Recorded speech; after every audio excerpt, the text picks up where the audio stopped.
listener production. Hey, Bension here.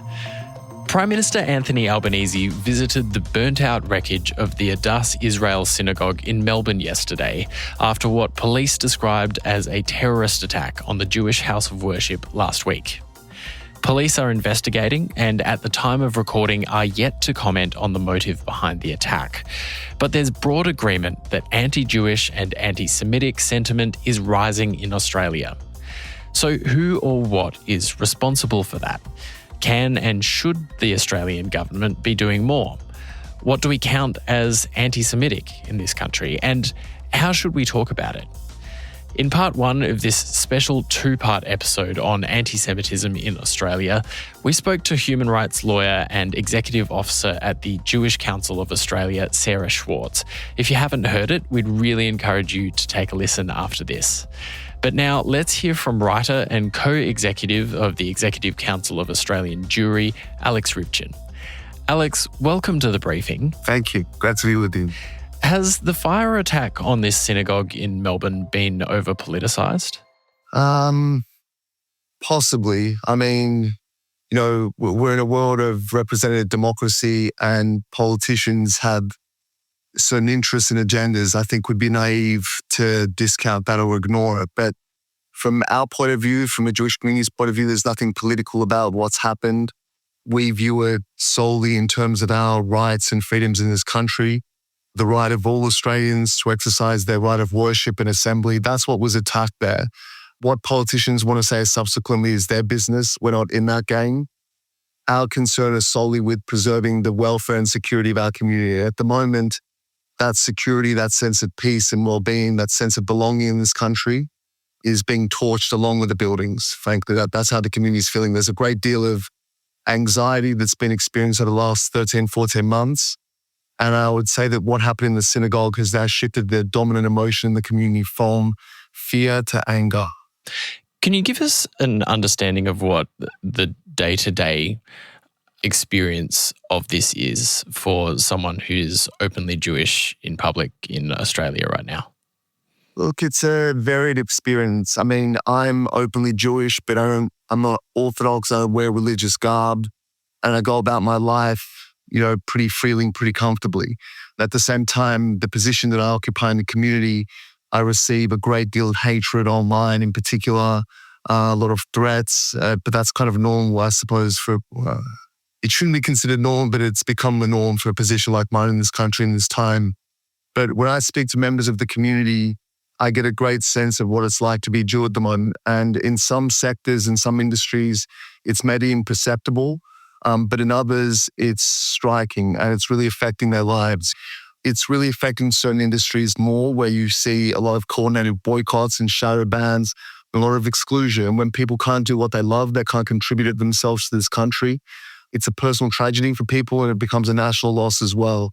And then when I speak to Orthodox Jews who are visibly Jewish, they've been putting up with a lot for a long time, but they've never seen it worse. And I'm hearing from people who are the children and grandchildren of Holocaust survivors who are saying things to me like, in a way, I'm pleased that my parents and grandparents are alive to see what's going on. For a long time, Jews in this country have spoken about escalating anti-Semitism, being made to feel a certain way and having fears for their place in the society and raising children in this country. And I always thought it was an extreme perspective that came from a sort of generational trauma, but now it's becoming more and more plausible to think that way, and an increasing number of Jews are thinking that way. Who or what is responsible for this rise in anti-Semitism? It can't be attributed to any one factor. We've seen it even before October 7. My organization reported a 40% increase in anti-Semitic incidents. At the time, it was fueled by a rise in far-right activity, which was happening all over the world and in Australia as well.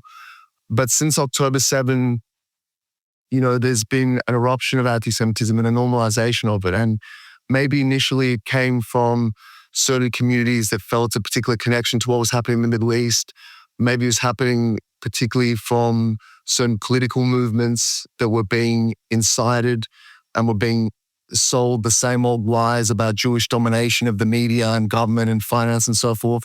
But then the far right has arisen as well. they have sensed that there's an opportunity in a moment in which their views, the sorts of views that they were always trying to push on society, but which were always kind of brushed away, and now becoming accepted. And when I look at my social media feed, and I compare it to 18 months ago, 2 years ago, claims about the Jews doing what they're doing because they're the chosen people, claims about Jews controlling every aspect of society. These were such fringe viewpoints, and now I'm seeing it identically put from the far left, from far right, from religious extremists. It's coming from all segments of Australian society. And because it's so ubiquitous on social media now, particularly TikTok and Instagram, increasingly I'm hearing from parents and school children and educators, it's really coming out in the schools a great deal, even where there's no Jewish kids involved. Being Jewish and supporting the Israeli government's actions in Gaza are two not necessarily the same thing. They can be the same thing if you're a Jewish person who supports the Israeli actions in Gaza. But do you think that the conflation of the two is part of the problem? I don't see a conflation of the two. I mean, the way you put it, they, to me, are two distinct and unrelated concepts. So for me, being a Jew, being a Zionist, feeling a deep connection to the people of Israel, to the notion of Jewish self-determination, that to me has little to do with Israeli government policy. So you're quite right. There's nothing that immediately associates Jewish identity with Israeli government policy. That's not the case. But at the same time, the vast majority of Australian Jews will look at what happened on October 7 and they will support a military campaign to bring the hostages home and to destroy Hamas in its entirety to ensure they can't do it again. Now, again, there will be a disagreement as to exactly how to fight that battle, whether it's being fought effectively enough, whether more should be done to arrive at a ceasefire, whether a ceasefire plays into the hands of Hamas. There's a range of opinions in the community, of course, but in terms of kind of baseline support for Israel's defense and the restoration of deterrence, I've never seen more support in the Jewish community for that. Isn't the Israeli government's decision to kill tens of thousands of people in Gaza the single most important driver of anti-Semitism in the world today? Well, I think there's a problem with the way you frame that question, because I don't think the government made a decision to kill people. The government made a decision to eradicate Hamas, to kill as many of its fighters as possible, to reduce its capacity to do what it did and what it pledged to do again and again. That was the decision that was taken, to embark on a war that it had no choice but to fight after the situation that was imposed on the people of Israel. As to whether that's the single biggest driver for anti-Semitism, I think, again, that shows a great ignorance for history, for how anti-Semitism has been around for so long, for the way that it's presented. It has certain triggers, certain things create a perception in society that it's now okay to express those views. But I think to suggest those views weren't always there, I think is a misreading of anti-Semitic history. It's a misreading of civilization and humanity, because clearly those views and those perceptions weren't created on October 7 or October 9 or any time in the immediate aftermath of the October 7 atrocities. Regardless of the numbers that you might potentially disagree with coming out of the Hamas Health Ministry, Australians have been watching horrific vision out of the media and social media for more than a year now. Isn't it a reasonable human reaction if you see children being pulled out of the rubble, people being burned alive, to say, I don't want any part of this, I don't support it, and I want to do something about this, which is why I want to protest every week in Melbourne, for example? I don't have a problem. Look, I don't agree with a lot of the foundations of your question there, but if people look at what's happening in the Middle East and are motivated to march in the streets or to call for a ceasefire or to call for a two-state solution or an end to war, I have no objection to that at all. I mean, I looked at the scenes of October 7. You spoke about people being burned alive, babies being put out of the rubble. I looked at the scenes of young women being dragged by their hair into captivity. I looked at the scenes of babies being burnt alive, of families and children being bound together and tortured. I looked at the scenes of elderly travelers within Israel go to the Dead Sea, lying dead at a bus stop. The horrors.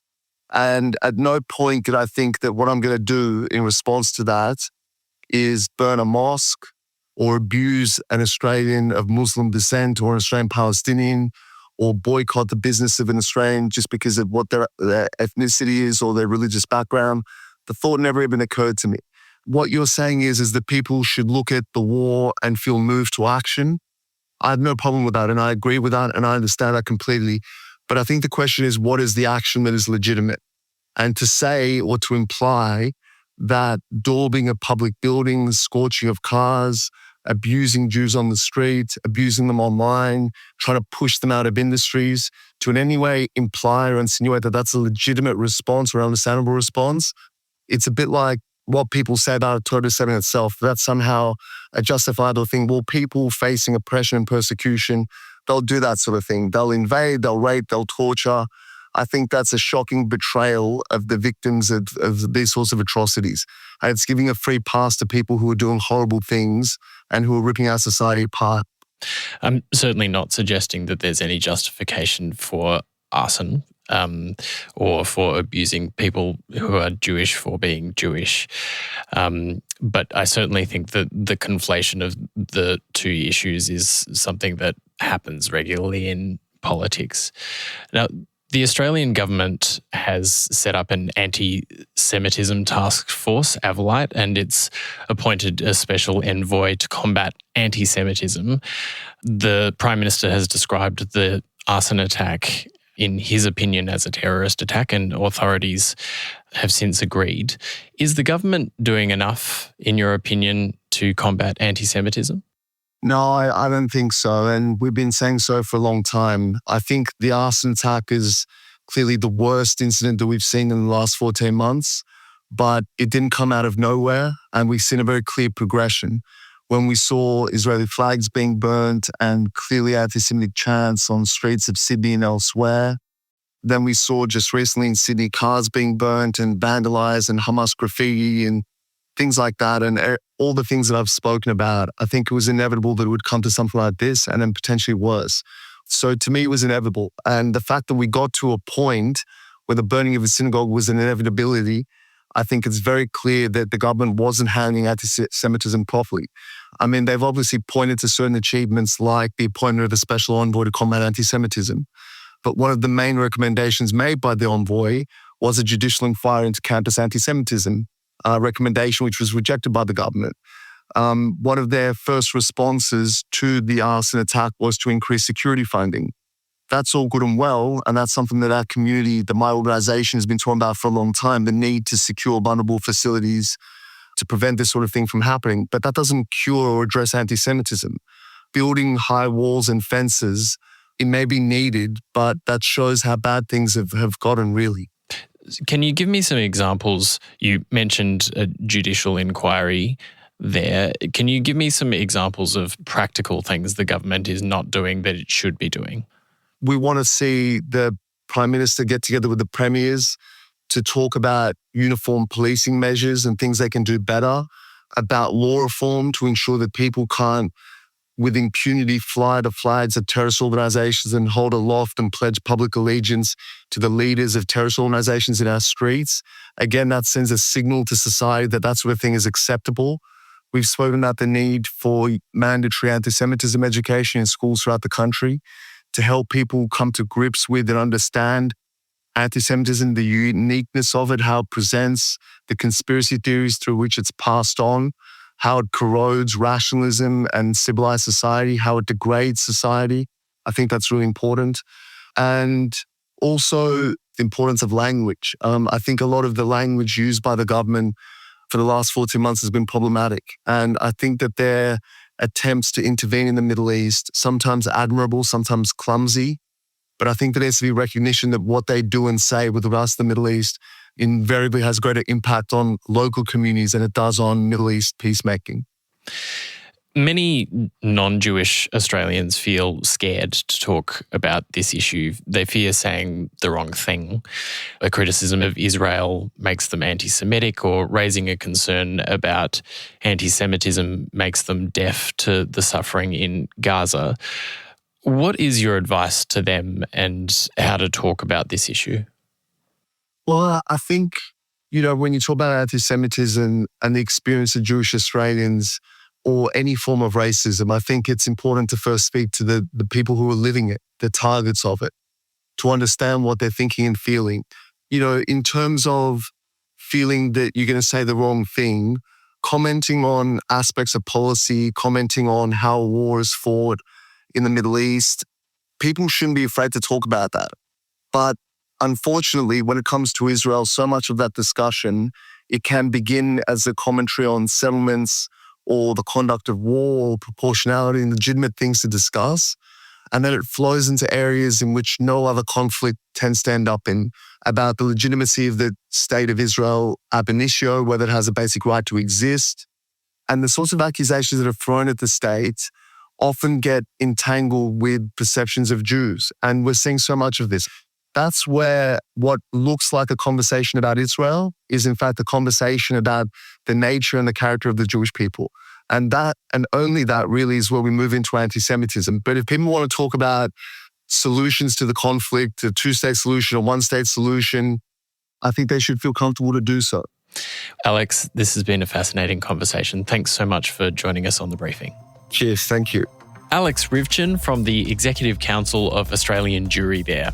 If you missed part 1 of our special 2-part episode on anti-Semitism in Australia, my chat with human rights lawyer and executive officer at the Jewish Council of Australia, Sarah Schwartz, is in your feed right now, so go have a listen. Thanks for listening to this episode of The Briefing. That's it for now. Before you go though, we'd love it if you could share this app with someone you think might get something out of it.